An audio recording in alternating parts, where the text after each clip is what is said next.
Top Australian diplomats visit Washington to strengthen ties amid escalating tensions from the Chinese regime. That's as Japan and Taiwan work to ensure the U.S. will have their backs to counter China's aggression. NTD's Washington correspondent Jack Bradley has the details.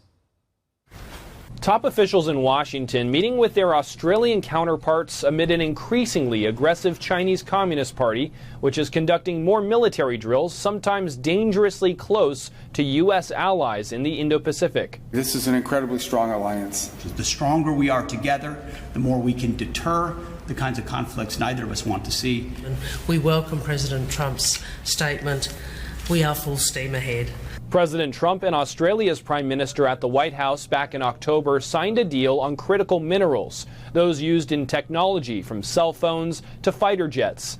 That's after China restricted its global exports on critical minerals, but later paused that decision for a year as part of the U.S.-China trade deal. We have to have critical mineral supplies and supply chains that are reliable and that are diverse and not overly invested in one place, where they can be used as leverage against us or our partners of the world. Australia's defense minister emphasizing the role that the U.S. plays in their security. Our relationship with the United States is the most important relationship that we have, and indeed our alliance with the United States is really the cornerstone of Australian strategic and foreign policy. But that's not just true for Australia. All of America's allies in the Indo-Pacific are to some degree dependent on American leadership in countering a potential attack from the Chinese regime. You know, you travel, I'm sure you do too, you travel to Japan, Philippines, Taiwan, almost anywhere you go. The question is, will America be there for us if and when the time comes? And the U.S.'s position is to deter China through strength rather than conflict. It's our job to make sure Beijing sees unquestionable U.S. military strength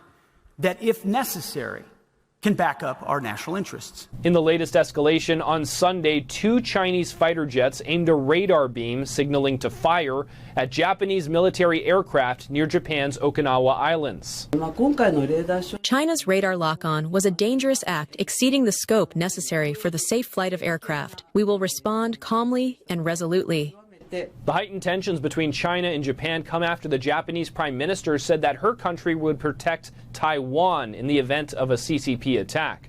Last week, Trump signed the Taiwan Assurance Implementation Act, which requires the State Department to update its guidelines for U.S. engagements with Taiwan at least every 5 years. And that's designed to deepen the relationship between both countries in the absence of formal diplomatic relations. Reporting from Washington, D.C., Jack Bradley, NTD News.